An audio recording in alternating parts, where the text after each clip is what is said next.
Snow crusted over the quiet edge of the Anchorage inlet, and beneath the frozen drift, investigators paused.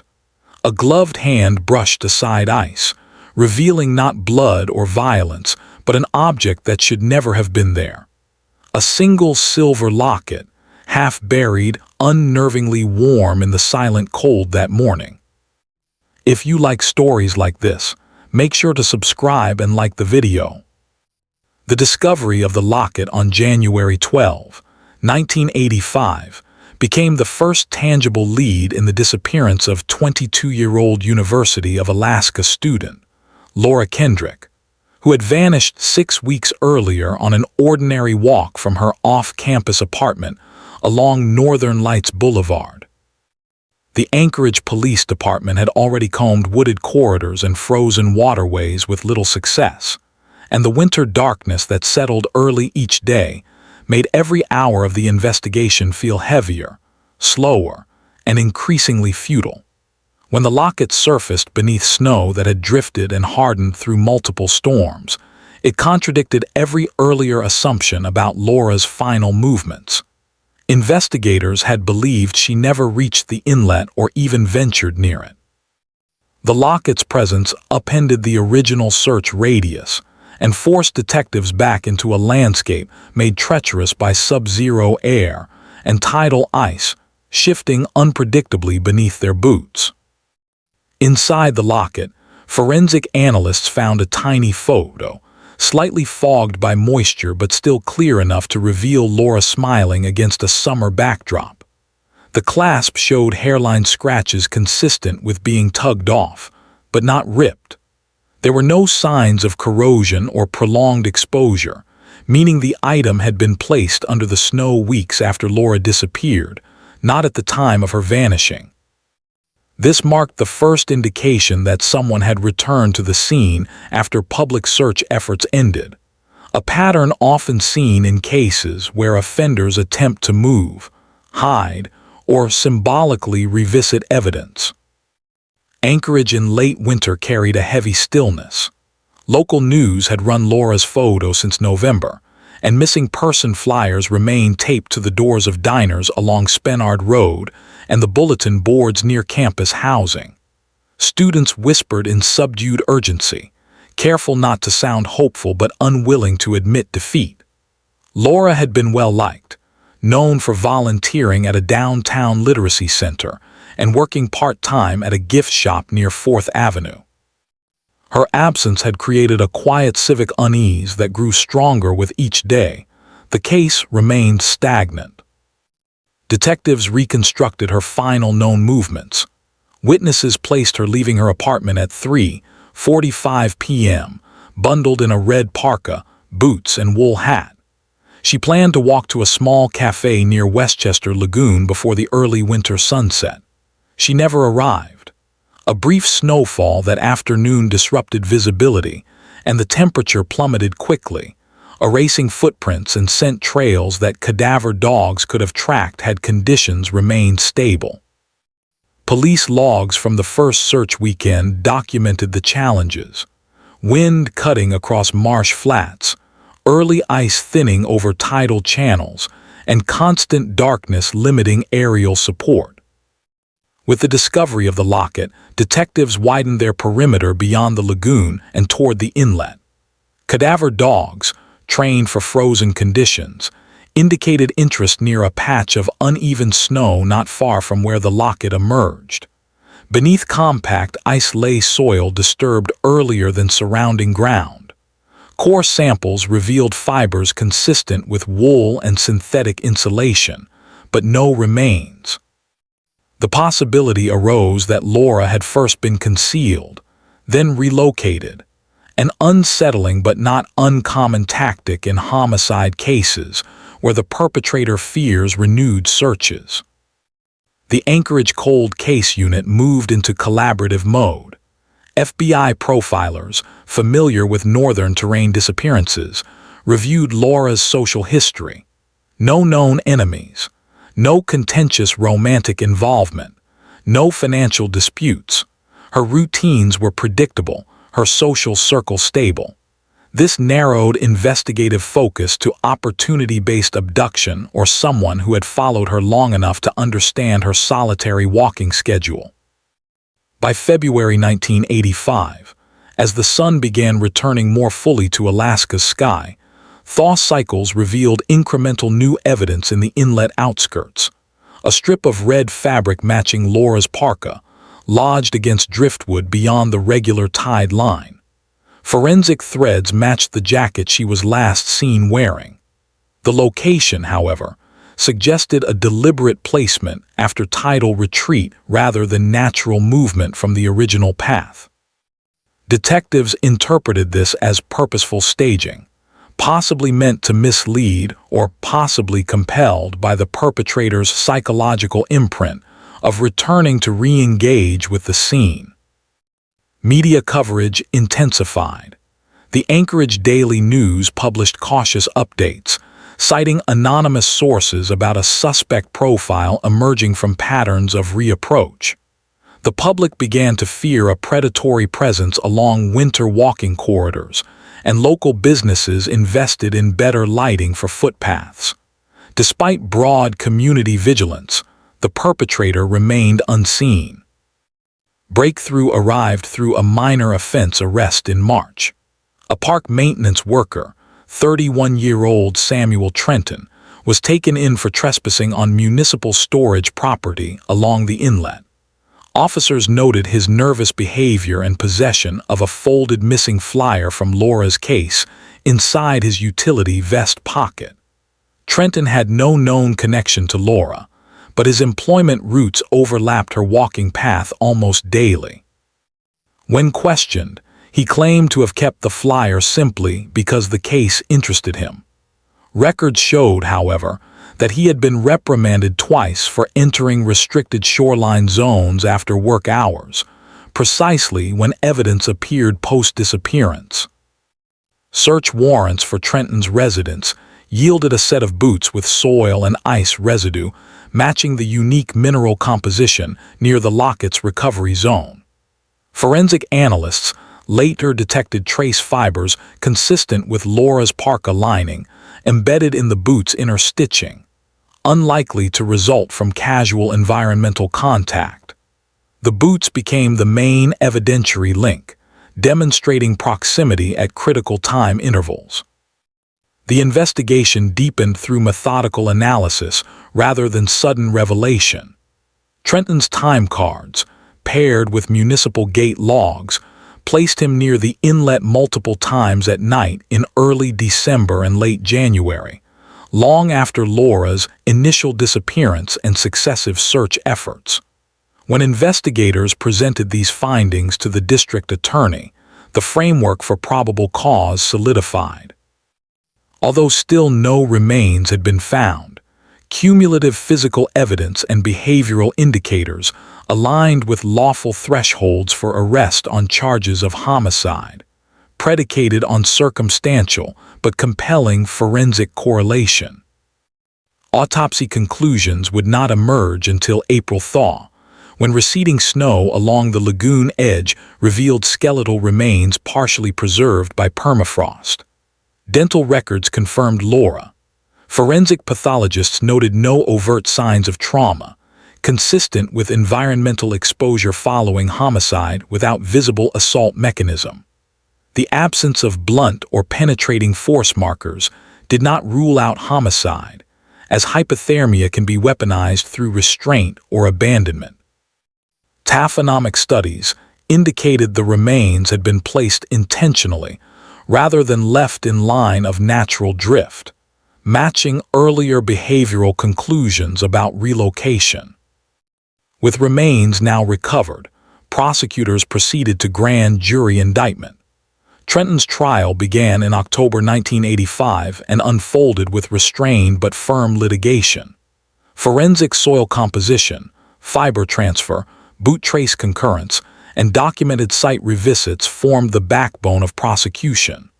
The defense attempted to argue environmental contamination and coincidence, but cumulative data, particularly staged evidence placement, undercut reasonable doubt. After 4 days of deliberation, The jury returned a verdict of guilty for second-degree murder, recognizing intentional abandonment leading to death by exposure. Sentencing documents in Anchorage Superior Court recorded Trenton's life imprisonment with possibility of parole at 40 years, citing psychological risk factors and repeated revisit behavior as aggravating elements. Laura's family attended only the final hearing, opting for privacy during most proceedings. Outside the courthouse, snow fell early that season, quieting the city in a way that felt both familiar and profoundly changed. Anchorage addressed its unease not through headlines but through incremental safety measures. Lighting along the lagoon walkways increased. Campus safety escorts expanded winter hours. Missing person flyers, once weather-worn reminders of uncertainty, were retrieved respectfully, archived in case files preserved at precinct headquarters. Laura's locket, cleaned and cataloged, remained within evidence holdings, a silent object that shifted an entire investigation. This case closed not through dramatic confession or sensational chase, but through measured, persistent forensic work compelled by a small silver item unearthed in ice. The northern winter that once obscured her disappearance ultimately revealed her, and the quiet legal closure that followed restored a measure of equilibrium to a city accustomed to long nights and longer seasons of waiting. The legal closure did not immediately resolve the deeper investigative questions that lingered in Anchorage's cold case division. Though the conviction secured accountability, detectives remained focused on understanding the procedural missteps, winter obstacles, and archival gaps that allowed Laura's disappearance to stretch across months before resolution. Internal reviews were initiated not to assign blame, but to create protocols suited to subarctic geographic realities, where snow preserved and concealed evidence simultaneously, and where darkness became both witness and accomplice. Case records show that the initial search grid had been too narrow, constrained by weather risk assessments during the first 48 hours. Investigators had prioritized survival probability zones common in lower latitude missing person cases, but Alaska's terrain required different logic, emphasizing tidal ice fields and wind-shifted snowbanks that could transport objects miles from original sites. The Locket, though discovered close to the inlet, had been deposited after the primary search period. Detectives realized that offenders in remote climates could manipulate landscapes more effectively than in cities with fixed visual surveillance. Forensics teams archived weeks of detailed environmental data from the period of Laura's disappearance, including temperature fluctuations, snow density layers, and satellite wind tracking. These models, later published in internal law enforcement bulletins, were studied for future cases involving open terrain disappearances. They demonstrated that snow deposition patterns across Anchorage's western edges could create deceptive surface uniformity, masking human disturbance beneath compacted layers without visible trace from above. That reality explained why searchers had passed within meters of Laura's eventual recovery site without awareness. Interviews with park workers revealed that Trenton had demonstrated unusual interest in municipal shoreline management logs months before Laura vanished. He frequently volunteered for night shifts near inlet perimeters, a schedule few employees requested due to the monotony and cold exposure. His supervisors recalled mild complaints, but no behavioral red flags that would have justified preemptive review. It was only after forensic evidence positioned him at the disposal and relocation sites that patterns of fixation made retrospective sense. Psychological evaluators later concluded that Trenton fit a profile associated with geographic comfort offenders, individuals who rely on intimate understanding of landscape rather than manipulation of victims through interpersonal means. He had navigated tidal recessions, crust depth, and nightly ice shifts with technical familiarity, exploiting natural concealment cycles. Investigators acknowledged that such offenders leave sparse digital or social footprints, complicating early detection. Anchorage's community response evolved subtly through that spring and summer. Public memorials for Laura remained small, largely private, composed of students, family acquaintances, and volunteers from the literacy center where she had worked. The absence of spectacle underscored the collective fatigue from months of uncertainty. Anchorage, a city accustomed to isolation and environmental severity, did not dramatize its grief. Instead, people returned to routines with heavier awareness of winter pathways, particularly those leading along wooded corridors toward the inlet. City Council minutes from July 1986 documented proposed alterations to coastal walkways, recommending wider plowing zones and installation of fixed-lens emergency call boxes at half-mile intervals. The proposals cited Laura's case without narrative flourish, marking them as part of infrastructural adaptation rather than symbolic response. Budget approvals came slowly, distributed over multiple fiscal cycles, but gradual implementation changed the physical routes that once concealed danger. Within police archives, Laura's file moved from active to closed status, but remained accessible for training review. Newly hired officers studied the investigative chronology, learning how winter silence can distort timelines and how offenders can exploit natural erasure. Supervisors emphasized that Laura had not been forgotten. Rather, her case became instructive, shaping how Anchorage would respond to any future disappearance involving young adults, narrow walkways, or environmental uncertainty. The district attorney's post-trial report noted that while physical evidence drove the conviction, it was behavioral pattern analysis that provided jurors with clear narrative continuity. The repeated site revisits, the possession of the flyer and nocturnal shoreline presence constituted a constellation of indicators that, in isolation, might have remained ambiguous. Combined, they articulated intent. The report highlighted the necessity of synthesizing forensic material with psychological patterning to build cases in contexts where direct confrontation or witness testimony is absent. Laura's parents, having departed Alaska shortly after the trial, maintained limited communication with local authorities. They requested annual confirmation that the evidence archive remained intact and that personal effects stayed preserved. The Anchorage Police Department complied, updating chain-of-custody inventories each January to correspond with the anniversary of her disappearance. Her locket remained sealed in climate-regulated storage, its silver surface polished only once prior to trial proceedings, then left untouched. The journalism students who once covered her case through university bulletins graduated, carrying forward a foundational lesson about regional reporting ethics. They had been advised then to avoid dramatization, to document without intrusion, and to remember that true crime narratives involve real families, not abstract characters. Their early coverage reflected that restraint, and its tone influenced subsequent local reporting norms. Anchorage did not indulge in lurid exposé. It maintained factual distance.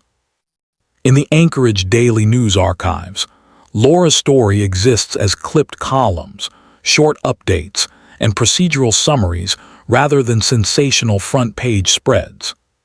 The editorial strategy reflected an awareness that the city's capacity for high-profile tragedy was finite, and that broadcasting trauma too loudly risked overshadowing the dignity of those affected.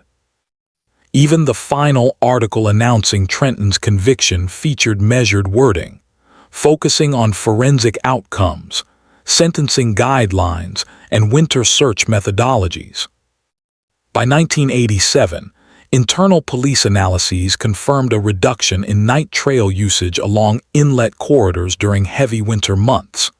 Anchorage residents adapted instinctively, avoiding paths historically favored by solitary walkers. The environmental beauty of the inlet remained, but its winter austerity acquired a cautionary undertone. Brush clearing initiatives intensified, improving sight lines along common routes. Rangers conducted periodic sweeps during low-light hours, ensuring that no evidence or suspicious activity went unchecked.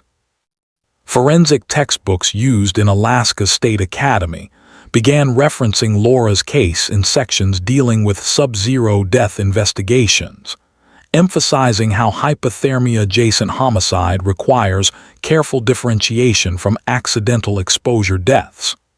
The autopsy findings, though devoid of dramatic indicators, illustrated the lethal potential of deliberate abandonment. Pathologists highlighted metabolic collapse timelines, frost-related tissue effects, and how body positioning against snowpack can suggest placement rather than wandering collapse. The Parole Review Board documented Trenton's psychological evaluations during incarceration. He displayed minimal remorse and limited insight into his behavior, but maintained consistent acknowledgement of his movements along the shoreline. His interviews revealed no broader victim catalog, no serial activity indication, but rather an isolated offense rooted in compulsion tied to setting rather than person. That distinction informed risk assessment and justified the 40-year non-parole interval. Laura's memory persisted not through public monuments, but through quiet curricular inclusion at the Literacy Center where she once volunteered. Her name appeared only in endowment ledgers, attached to anonymously funded winter safety courses. Former colleagues preserved her impact through mentorship, orienting new volunteers to the subtle vulnerabilities of short daylight months and icy walkways.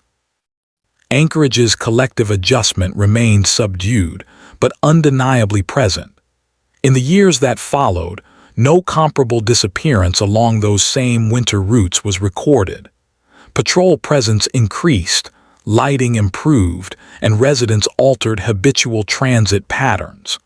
While these changes could not return what was lost, they acknowledged the weight of the case without amplifying its sorrow. The inlet resumed its seasonal rhythms. Snow accumulated, thawed, and returned with predictable precision. Yet the landscape became legible in a new way to investigators, no longer merely backdrop but active variable.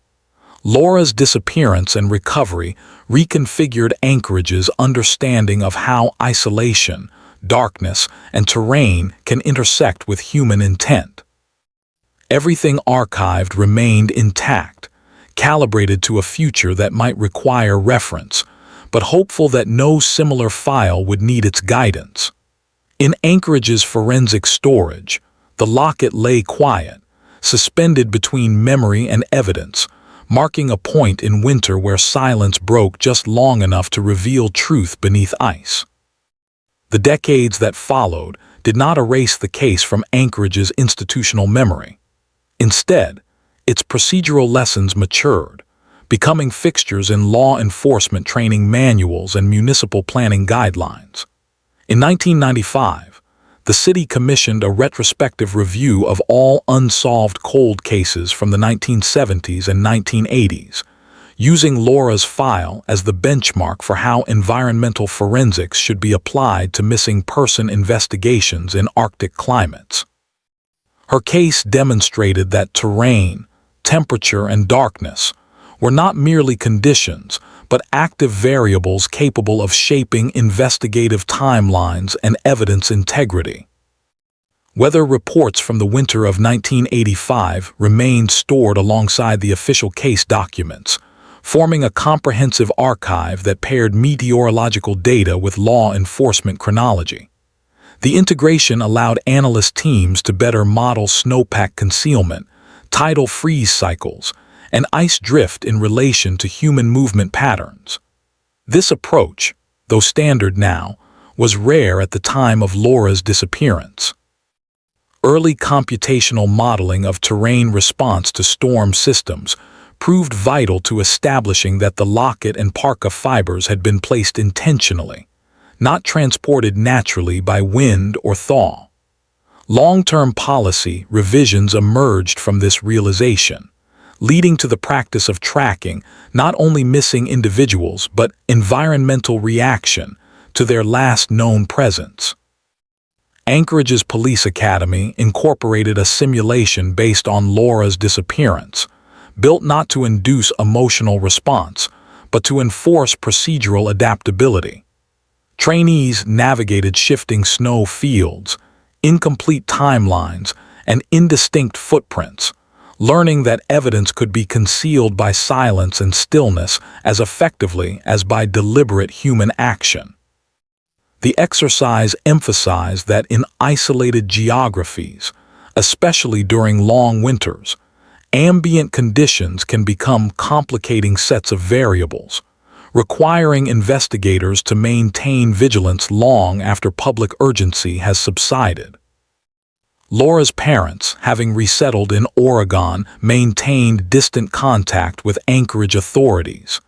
Each December they received a short letter confirming the continued preservation of evidence and the maintenance of case integrity. No public memorials were pursued by the family, no interviews given, no biographies commissioned. Their approach echoed the restrained tone of the trial itself, grief held privately, without amplification. Anchorage respected that boundary, honoring their request for minimal public marking, while still ensuring institutional remembrance.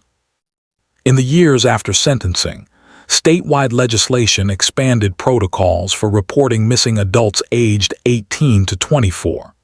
Previously classified informally, these cases gained structured timelines for mandatory review, enhancing early response capability.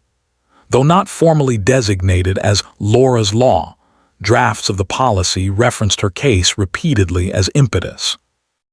The objective was not symbolic commemoration but systemic recalibration, reducing the likelihood that any young adult would vanish in winter conditions without immediate comprehensive search deployment. Inside the Anchorage courthouse, archived trial transcripts described a quiet proceeding. No crowds gathered, no media frenzy erupted. The verdict, though definitive, did not produce civic uproar but rather subdued closure.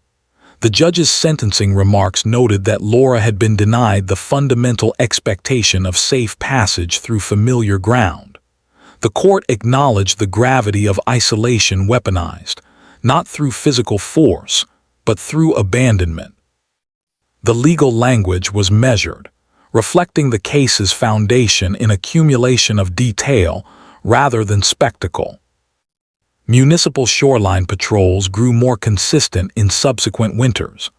Officers tracked foot traffic along historically underlit stretches, focusing on routes that converged at the inlet, where snowdrifts formed natural cover.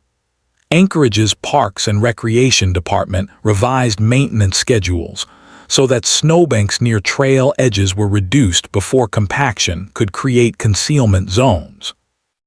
Reports indicated decreased unauthorized access to municipal storage areas, the same zones Trenton had entered repeatedly prior to his arrest. Access logs were digitized, increasing oversight and limiting the potential for unsupervised presence. Trenton's incarceration proceeded without notable incident. Correctional reports described consistent routine, minimal institutional interaction, and absence of disciplinary violations. He remained in the system as an emblem not of notoriety, but of the relationship between human impulse and landscape familiarity. His criminal act was not driven by headline-seeking violence, but by knowledge of where silence holds and where footprints vanish. The parole eligibility window, set at 40 years, reflected judicial recognition of the unique risk posed by an offender, whose methods depended not on confrontation but on geography. The literacy center where Laura had volunteered continued her work indirectly.